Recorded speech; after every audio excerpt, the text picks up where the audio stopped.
Good morning. Welcome to Parshas Korach. Parshas Korach. I haven't played my guitar in like a thousand years. Good morning. Oh my God. See you. How have you been? Long time no see. Absent. We're happy to have you back. That I didn't say.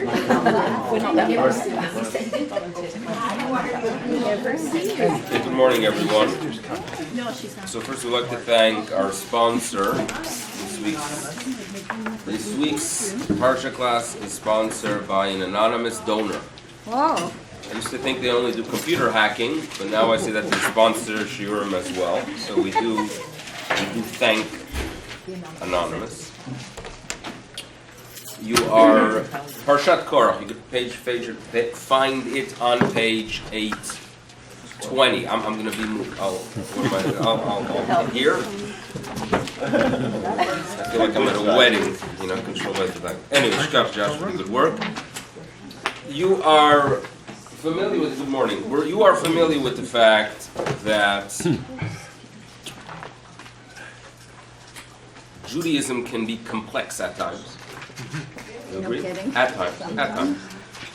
Important things are complex, and therefore we are members of a important faith. It was last week I was in chat, and I was doing some proctoring.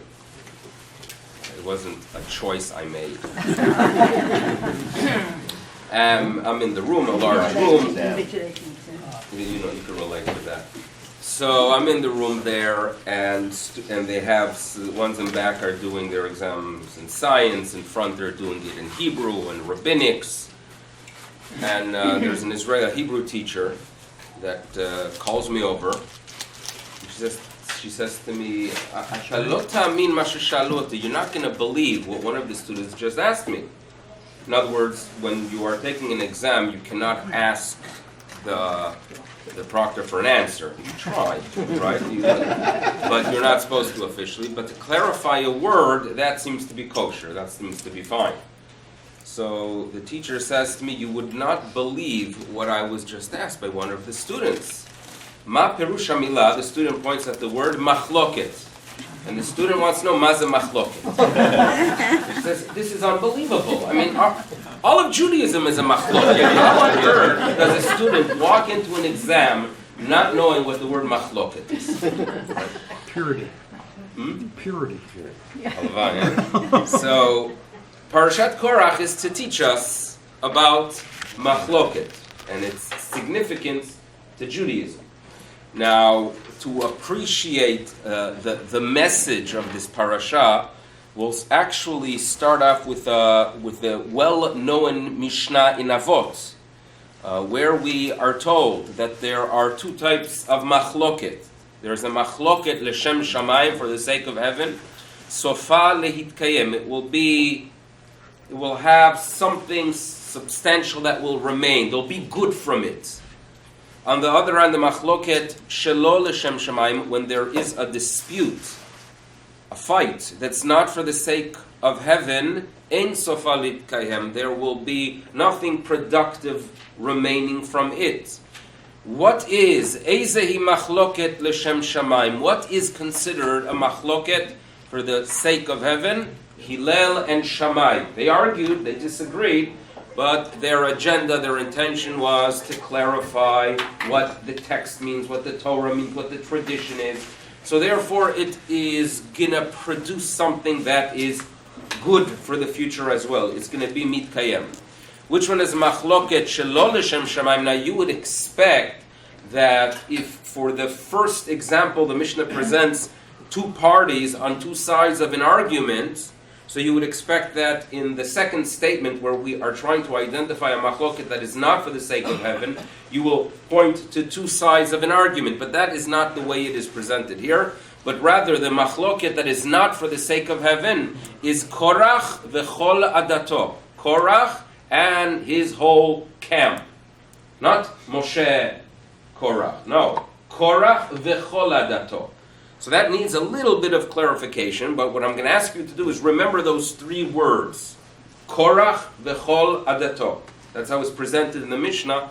And looking at the text, we're going to gain a little bit of clarity. So what happens here? So we are told that Korach rebels with a few other individuals, Datan, Aviran, On ben Pelet, he vanishes later on, 250 people as well. And in verse 3, they gather against Moshe and Aaron, and they are making a claim that you are taking too much.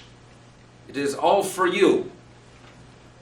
Kol haida kulam kedoshim, everyone experienced the revelation at Sinai. Why is it that you are giving these positions of honor to yourself, to your brother, to your nephews? It's all within the family, right? If you tune into the news, right? That's the big to-do, you know. Kushner, that's the only thing that they're complaining about, at least today, right? But it's only within the family. It doesn't look good. Moshe, Vaishma Moshe, and Vaipol al Panav, fell to his face. And then he has to show them that this was the choice of the Almighty. And he comes up with the following suggestion, that they should go ahead, and this is going to occur in verse 6 on page 822. And he tells them, listen here, Zotasu. You claim that I'm unfair. You claim that I'm making my own decisions that benefit members of my immediate family. Well, if so, you people go ahead and bring an offering, a significant offering. This was a coveted offering. It was considered a significant one. The incense, the ktoret. It's interesting to note that when we find in the book of Shmuel, which we're going to address soon, that the Kohanim were chosen as the ones to guide the people of Israel and to offer these gifts to the Almighty. So the verse there tells us that the Kohanim, they were chosen, and Hashem bachar oto mikol shivtei Yisrael. The Kohanim were chosen la'alot al mizbechi, to perform a service on the temple, and lahaktir ktoret, and to offer these incense. You burn incense, it is something that is significant. It is something that's valuable. And throughout our tradition, we find it to be the significant gift that everyone, and if you are jealous of a Kohen for whatever reason, specifically the Ktoret is what you desire. So therefore, in verse 6, they are told, this is what you shall do. Kechulachem machtot, you shall take for yourselves these fire pans. Who should do it? Korach v'chol adato. Korach v'chol adato. The exact words that the Mishnah uses to describe a machloket that is not l'shem shamayim. And it appears that what is taking place is as follows. If let's say you are a teacher, and students are rebelling that they are unhappy with a project, with an exam, with some kind of work you presented them. If they are a unified front, you're in trouble. You're in trouble. It's very hard to confront a unified front. If on the other hand you are able to separate them, to divide them, and realize and somehow you know very well that their interest is not communal, their interest is a personal interest. They all have personal interests and they have gathered together. If you could go ahead and break apart the unity by saying the following to the students, you know what? Okay, you claim it's not fair, so to one of you who does ABC, I'm going to give a very high mark. Or I will free you from the exam to the one of you who is able to do whatever requirement it is. So suddenly each one develops an interest not in what is happening for the group, but rather for himself. So if you identify that this is not a group that is unified for themselves, but rather every person is thinking about himself, it happens to be that at this point they've unified, you could break it apart. If you sense that there's a lack of unity among them, you could go ahead and manage that. You could go ahead and utilize that. Korach v'chol adato, you should know, the group of Korach, don't think that they were a unified group. The Mishnah is telling us that when those people got together to challenge Moshe, it is not for this greater cause, but rather they have personal interests. They have the personal interest. You could indeed break it apart. It's interesting when every revolution, if you think about it, you have this leader who gets up and claims, we the people, for the sake of the people, right? A people's revolution. You think of Bernie Sanders in the United States, complaining about the 1%, right? And everyone, they're all part of the 1%. Is he within, or is he a person that is struggling financially? In other words, if you looked up and during the campaign, you realize that he was doing okay. But it was the cause. People think about themselves, and you have to go ahead and figure out a way to break them apart, because really they are not unified. This is what we are told, and this is what's happening here. Now, the rest of the story here is one you are familiar with, because they do offer this fire pan offering. The unity falls apart. Moshe Rabbeinu remains. But let me share with you the following about a teaching that appears in a halachic authority who wrote this about 210 years ago. He was a rabbi which we've discussed in the past. His name was Rab Elazar Fleckels. Rabbi Fleckels. Rabbi Fleckels lives in Prague. Rabbi Fleckels is a disciple of the Noda B'Yehuda, Rabbi Yecheskel Landau. Now, I personally enjoy Rabbi Fleckels because he was a very honest rabbi and spelled things out as they are. He would never try to whitewash things.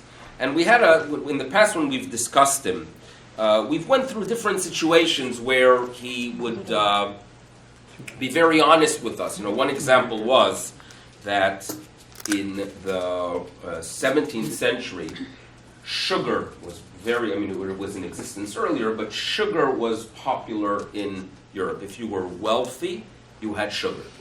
And you would have special utensils to go ahead and serve your sugar. And the way sugar was sold in the marketplace in Europe in the 17th century was you would have these cones, these large sugar cones, and that is what you would find in the marketplace, and that is what people would use for their sugar. They were large cones. You would have to have some kind of utensil to chip pieces of sugar off. Anyone remember those? So that is how it was done. Now, we're not that old. Now, there are times that I get up and mention something, like I'll talk about, the ice box that I've read about, and someone's going to say, yeah, I still remember as a... We do. Okay? Be careful. Now you have the time frame. I have the time. So now, come Pesach, and the big to-do in Europe was, what's the status of sugar on Pesach? That was the big to-do.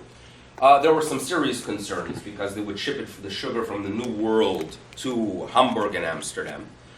But often the sugar, when it would be arriving in these European port cities, they were a valuable commodity. So you could gain a lot by adding a little bit of flour to the mixture, because flour was cheap, sugar was expensive. So that was a serious concern that did exist. So there was a big to-do about sugar. Many people did not use sugar. Some people even would not allow it to remain in their property. They considered it chametz. So the debate among the authorities was regarding these sugar cones. So there's a great rabbi in the 17th century, Rabbi David Halevi. And Rabbi David Halevi writes in his commentary that you should know that these sugar cones that you see in the marketplace, there's no concern regarding them, because that is how they grow on the trees. That is how he wrote. Now, it sounds funny to us, but if you're in Europe, right, and sugar does not grow in Krakow, so obviously it's something that's shipped from a distant land. He never saw it, so he assumed that that's the way it grows. Now, years later, when people started gaining some little bit more knowledge about how it's produced, they felt uncomfortable with this statement. So people tried to explain it that he didn't really mean that. Right? So you take out the rabbinic thumb and you start explaining, no, he never really meant that. Rabbi Fleckels doesn't like that. If it's not honest, right? In other words, he is far more comfortable saying a rabbi made a mistake, but let's be honest, than trying to go ahead and cover up a problematic statement. A very honest rabbi. So he notes that the sugar cones do not grow on trees. They are produced out in the Americas. They're shipped here. By the way, in Berlin, in the early 18th century, they had a production of sugar that was made as a triangle. It wasn't like a round cylinder, but it was like more of a triangle. So there were techniques that were developed to get around the Pesach problem. But I'm trying to tell you more about Rabbi Lezer Fleckels and his attitude, and I always feel that there are lots of words of wisdom we could gain from his insight. Also regarding Pesach, if you remember the discussion we've had here many, many times about the question if eggs today are smaller than the eggs in Talmudic times. A very significant discussion, and that is, we know that our Kiddush cup is supposed to be the volume of an egg and a half, the volume, and there were those that still believe that the eggs today are smaller, and therefore they believe that the size of the Kiddush cup should be not an egg and a half, but rather double that size, 3 eggs, which makes it a very large Kiddush cup. And it has to do with the fact that the Talmud gives us 2 measurements to figure out the size of a mikvah. One measurement has to do with the length of an amah, which is from elbow to the tip of your finger of a normal sized person, not me, and vis-a-vis eggs. And there was a great rabbi by the name of Rabbi Cheskel Landau, the Nod of Yehuda in the 18th century. Remember this discussion? That measured the 2 and realized that there's a serious discrepancy. That it seems to be that if you go ahead and create a mikvah using the dimensions of the amah vis-a-vis the eggs, there will not be enough eggs to fill the mikvah. So therefore, he said that perhaps the eggs today are smaller than they were in Talmudic times. Perhaps eggs shrunk. Fine. So therefore, as a result, people today, if you walk into a store before Pesach and you want a Kiddush club, not a Kiddush club. You want a Kiddush cup. And for the Kiddush cup, you want a big one. So you want to get a cup, and they ask you, well, what measurements do you follow? Do you follow Chazon Ish? Do you follow Reb Chaim? No. And you ask yourself, why on earth is there a debate regarding the size of a Kiddush cup? Where did that come from? Well, it came from that debate in the 18th century. So now the disciple, Rabbi Fleckels, writes that he turned to his master and he said to his master, you're wrong. The eggs today are the eggs of the past. The reason there is a discrepancy is only because you, Rabbi Landau, you're a very big person. Rabbi Landau was supposedly gavoa me'al gvohim. He was taller than all tall people. So he was probably like 6'6", perhaps. And in those days, maybe 6'4" was considered tall among the tallest. So therefore, his argument was that your discrepancy was due to your size. So he was a person who demanded honesty. Now, this is just an introduction to what Rabbi Fleckels is going to be addressing that relates to us. There was a big fight that occurred in a community regarding a mezuzah. There was a machloket. And a machloket basically was, as we know, you have to have a mezuzah on your door. And mezuzot do not just belong on the door that you enter into the house, but it is in every single entrance you have a mezuzah. The general rule is that if you walk into a room and the traffic goes into that room, you're going to have the mezuzah on the right side. In our houses in this day and age, or in a room like this one, we have a door here and we have a door here. At times people come in through this door and leave through the other door. You have to really assess the traffic patterns to figure out if the mezuzah here should be on the right or should it be on the left. If you look at this door, for example, the mezuzah walking in is on the left. Why is it on the left? Because at one point, some time ago, someone assessed the traffic in this room, and they believed and they noticed that the traffic is working in that direction. It goes out. Now, there is another way of determining where you place the mezuzah, and it has to do with what the rabbis call heker tzir. You look at the hinges. The hinges will determine the direction. If the door swings out, that indicates that the traffic is supposed to be going that way. So therefore, the hinges really indicate that the mezuzah should be on the right as we are looking at it now. Okay? Obviously, there are going to be situations where there's going to be a disagreement. So there was a community where a big fight broke out because of where to put the mezuzah, which is quite fascinating. So they write Rabbi Fleckels and they ask him for a halachic opinion.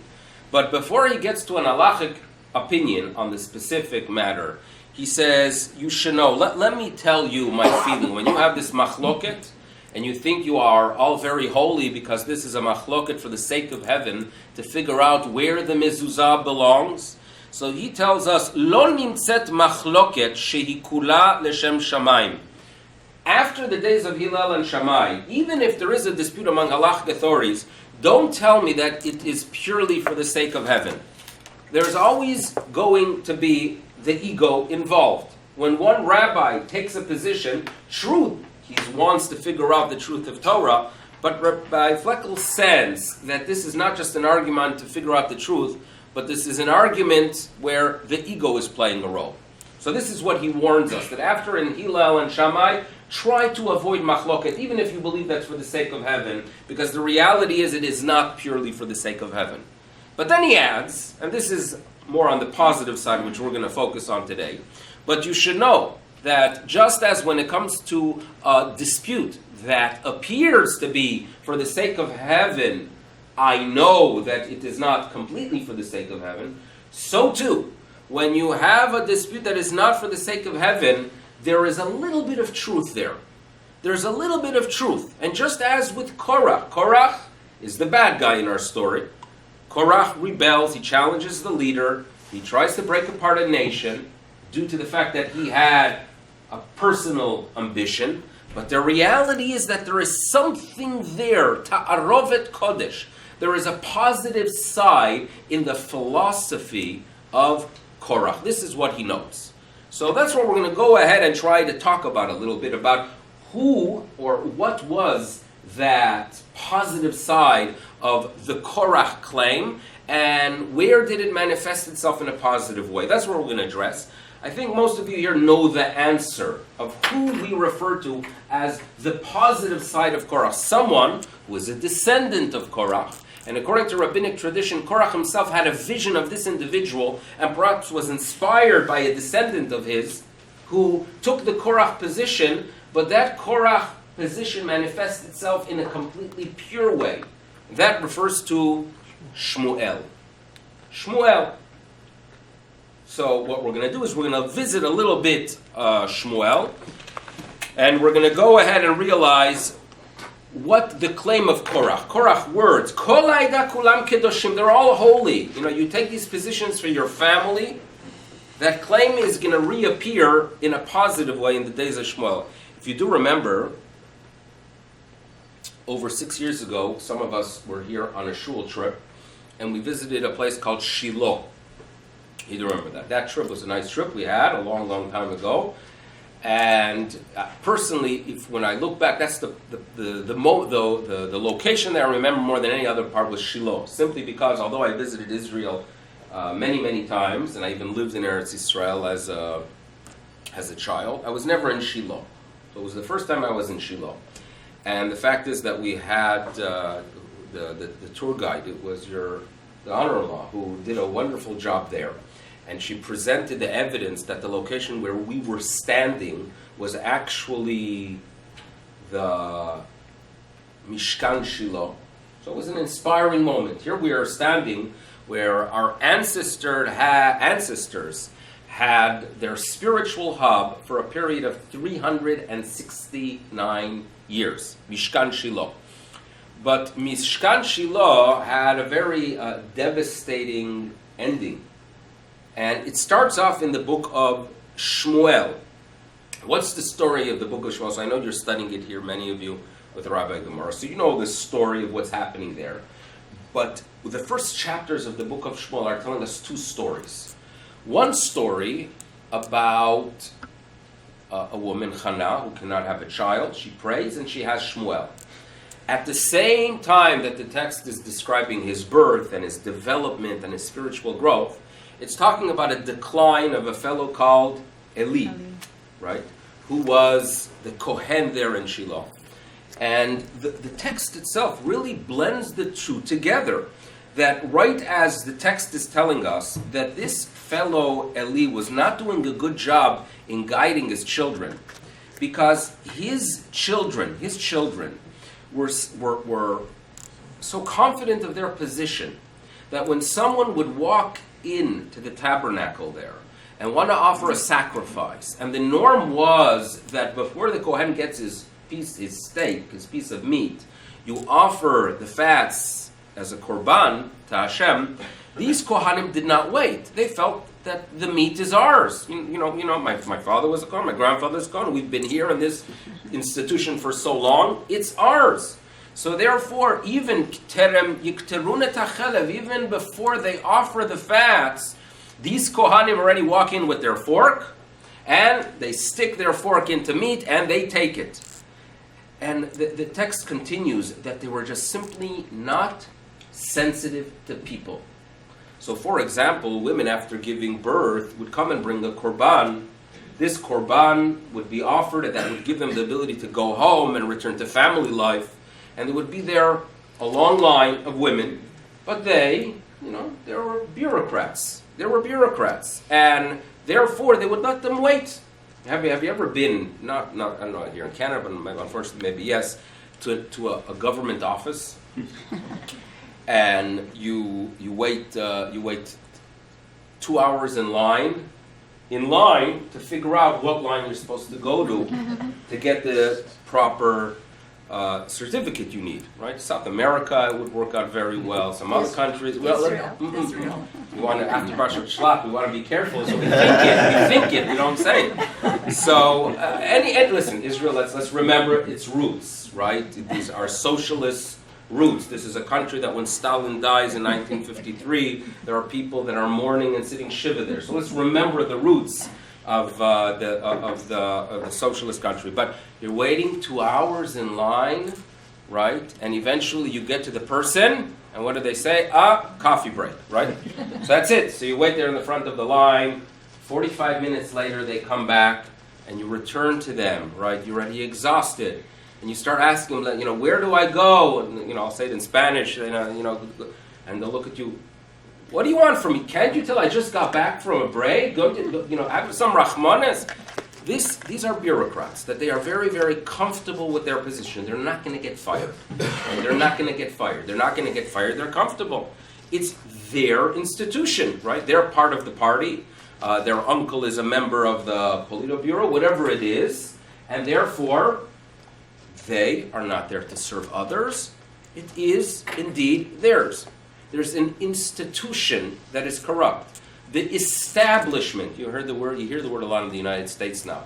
In other words, the followers of Trump are there because they're sick of the establishment. So the concept of an establishment is people that are there, maybe 20 years ago when they arrived in Washington, they had an agenda to make a difference, but now they are very, very comfortable in their position. So these are the children of Eli the priest, Pinchas and Chafni. And when people would come and wait in line, they simply couldn't care. So the text tells us, Vatahi chatat ha'na'arim gdola me'od pnei Hashem. The Almighty was very, very upset with them. Niatzu ha'anashim et minchat Hashem. The people, if the priests are acting in a way where they are not sensitive to people, you know what happens. People start blaming not just the priest, but they start blaming God. This temple or our religion that is based in this spiritual of the temple, and the representatives of God are not sensitive to people, forget about this religion, right? When rabbis are not sensitive, who's to blame? It is the Rabbanu Shalom. That's how it works. That's considered a Chilul Hashem. The next verse tells us, U'Shmuel misharet et pnei Hashem. Shmuel, on the other hand, he was a good servant of God. And now, the next verse tells us about, you want to know about Shmuel? When these two people are living off government and any expense they had, the children of Eli, right? If they had to travel somewhere, where do you think they stayed? In 5-star, right, King David Hotel. And they ate the finest meals. And then they sent their bills to the government. Sounds like the Liberal Party, right? That they go ahead and you have a good time. All politicians, we should be fair here. That you go ahead and you live off the government, and then you fly first class, everything off the government. But listen to what we are told regarding Shmuel. On the other hand, when it comes to Shmuel, where do you think his garment came from? Umeil katon ta'aseh lo imo. His mama. That was the Yiddish mama. No, don't live off others. Don't go ahead and build the Mishkan. Don't do it off donations. I'll supply you a nice garment once a year. She came. This is what Shmuel is all about. The next chapter tells us that Shmuel, as he is maturing, he was not a prophet yet, and he started to hear voices, and it was the voice of God. He wasn't even familiar with it. He thought that Eli is calling him. And then eventually God communicates with him. So this is Shmuel, the person that is going to lead the people of Israel towards a temple, in essence, because he chooses the house of David. A very significant personality in our tradition. So what's going to be the first message that Shmuel receives as a prophet? So the first message he receives is, you should know that I'm going to cause great devastation to the house of Eli. And he gives, Rabbanu Shalom gives him a rundown that the house of Eli has to be destroyed because of the fact that they have corrupted power. They are not sensitive to people. The children think, oh, it was dad's job, it's our job. Nepotism was there. So therefore, Shmuel is told, this is actually your mission, to deconstruct the establishment and then rebuild it from the ground up. This is what we have to do. So now, obviously, this is the mission of Shmuel, and here we have the positive side of the Korach message. Korach obviously was critical of Moshe, and he was wrong there because it was the word of God, and Aaron was worthy, and they did it completely for the sake of heaven. But later on, when this issue makes its appearance, it makes its appearance in a positive way. That is the story of Shmuel. And by the way, as we all know, when eventually the people of Israel desire a king, they desire a king. Who is the one that tells them, well, what do you need this for? You need a king? Shmuel is the one that tells us that a king? Are you nuts? Do you know what to go ahead? My whole life is to tell you that we have to deconstruct an establishment. You can't have these people that believe that they deserve power, a royal family.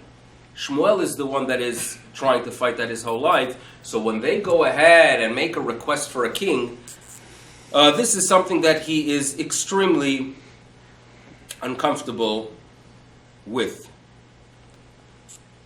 It's interesting too that Judaism is a religion where it is extremely important to be mindful of what is a goal and what is a tool.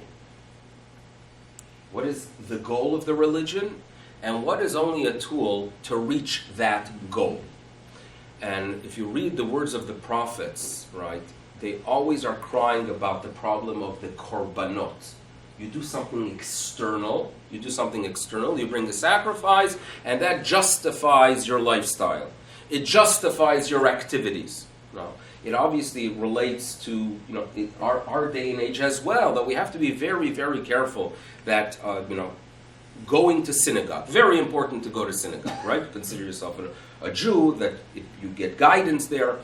But when going to synagogue justifies a lifestyle that is very, very far from the values of Yiddishkeit, you are a destructive person, right? I've shared here dozens of times the story that how my brother Avidan as a teenager was in Florida, and in the yeshiva there they would send the students to a specific shul, a declining shul in some old neighborhood in Miami proper, not in Miami Beach. And they showed them the windows. They would show them the windows that were donated by Lansky and Siegel. In other words, that these were windows that were donated by mafia money. And the story, and then they were told that these people, right, members of the Jewish mafia, and there were many, many names there, members of the Jewish mafia would come Shabbat and get an aliyah. You have to give them an aliyah. And after the aliyah, they would pledge a Misha Beirach. And Sunday they would send Italians to go ahead and pay up. This is what the norm was. And it becomes extremely dangerous because it basically is justifying their practice of Judaism, of their Judaism. I'm Jewish, I go to synagogue, I make a donation, so therefore now if I go out, I've got to kill some people. Or the Italians on Sunday probably had a list of things to do, right? That you have to go ahead and kill so-and-so. And on the way, not far from there is the synagogue, so please be sure to pay up my donation that I made to the synagogue on Shabbos. extremely dangerous when you take something that is there to inspire you and it becomes the essence of Judaism. There was nothing more harmful than korbanot. The sacrifice, and that was pagan culture. What is pagan culture? You do whatever you desire, and you satisfy the gods by offering hopefully an animal, sometimes a person, and that's how you go ahead and satisfy the gods. That is a destructive institution. When you go ahead and make Judaism not into an area where you develop and work, but rather what you make Judaism is into this, you press a few buttons and mission accomplished. Now, Shmuel HaNavi, if you remember the story when Shaul fought Amalek, and they bring back sacrifices, and Shaul is asked by Shmuel, why did you not kill out the whole nation? Why did you not kill Agag the king? And King Shaul responds, well, we have the sacrifices. We have the sacrifices, and that should be good enough to satisfy God. Shmuel is telling him that is not what God wants. In other words, you have this institutionalized vision of what Judaism is about. That is extremely destructive and extremely harmful. So this is the positive aspect of what you find in Korach. Now, it's interesting. Yesterday I had to take our daughter to the airport. So one of an email confirmation of her flight information was sent to the phone. And these phones are very, very smart. They're called smartphones for a reason. Because suddenly, on one of the pages, it's telling me that she has a flight, but even more than that. About 2.5 hours before the flight, I get this warning, it's time to leave now. In other words, the phone is telling me that based on traffic on the 401, and you need to be at the airport 2 hours before, it's time to leave now. Right? It's going to start slapping you soon. In other words, go ahead and do it.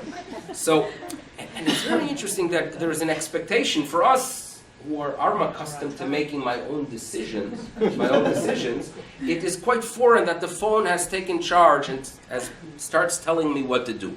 But then I realized that for kids, right, they love that. And for example, teenagers sleep late. I don't know if you're aware of that, but teenagers sleep late. And a yeshiva boy who wants to, sleep late, but on the other hand is aware of the fact that there's something called Zman Kriyat Shema. There's a time when you're supposed to say the Shema by a specific time. So what they do is, so this is the more committed schluffer. What it is, he'll look up online what time is the time of Kriya Shema. So let's say these days it's very early here. It's 9:27 a.m. Right? That's the 9:27 a.m. So they'll set an alarm, hopefully, for let's say 9:27 a.m. I said 9:27. So we'll set an alarm for 9:20. Wake up, run to the washroom, wash his hands, say the Shema, and go back to sleep. Okay, that's what's done. So my son Hillel says, you know what he really wants? He needs an app that wakes people up 5 minutes before Zman Kriya Shema. That is what you really need. In other words, because every day Zman Kriya Shema does change. It does change. And it's a major pain to have to go ahead and track every single day when is Zman Kriya Shema. So it would be so much better, and I have to figure out how to develop an app that wakes me up 5 minutes before Zman Kriya Shema. Okay. So now, what? They'll have one soon. Now, this is basically being guided with every single detail. Well, I myself am more comfortable making decision. Now, what's very interesting is the following. When it comes to psak and halacha, when it comes to the bottom line, how to practice, right? Is something kosher or not kosher? So, many people have someone they'll call to figure things out. But there are people that have to make a decision at times. Now, what happens is that I'm going through, so a question is asked, I'm going to go through the sources, and I notice that there is a machloket, that there's a disagreement. Now, you know what happens when I realize there's a machloket? It places a great demand, because suddenly I cannot just tell you to go ahead and practice it, because there are two opinions. And I have to take into consideration, is there great loss, is there not great loss? What's the weight of each authority? What are the sources of each authority? How does each authority prove his point? And it is a tremendous, I'm not going to use the word burden, but there is, suddenly I have a responsibility to do research. Machloket in many ways, machloket in any ways, and we're talking about the machloket l'shem shamayim. When two rabbis are analyzing rabbinic texts and basically disagree on the status of a microwave regarding if you go ahead and cook something fleishitz and it's a milchik microwave. So let's say there's a disagreement and a question is asked. I certainly have a responsibility, but the responsibility is what makes me grow, because then it is not just a religion of looking up at a book and giving you an answer, but you put time. Machloket, when it is for the sake of heaven, makes Judaism something I become part of. I practice it. In other words, the machloket, when it is done for the sake of heaven, makes the person grow. You have to actually think. When you hear two philosophies of Judaism, right? Or, you hear that you have the approach of Maimonides, the Rambam, that you are supposed to view every single alcoholic beverage as something that is destructive to your soul. And then you'll hear different thinkers that say absolutely not, that you should know that if you use it appropriately and you make a bracha and you appreciate God and drink it at the right time and the right amount, you're actually doing a mitzvah. So what is a demand from you? You start thinking through it. You start processing. The machloket is what keeps Judaism alive, because it demands the person makes their effort in trying to figure out how things should be practiced. So machloket has its good. In its destructive realm, it appears in Parashat Korach. Within Korach itself, we do find that his points made their appearance later on with his descendant Shmuel, and it was a very positive one, that institution where you have people hiring family members and leaving it all within the family, and they believe that the power is theirs and it belongs to them and they deserve it, that is destructive. But the machloket l'shem shamayim is really what keeps Judaism alive. And when it's done in an honorable way, when you have two opinions and there is respect, and that does exist, by the way, we have a beautified religion, a religion where we actually can grow from it, because it gives us an opportunity to try to figure out the proper things to do. That's it for today. We do thank the anonymous sponsor, and we see you next week, God willing, and everyone have a wonderful day.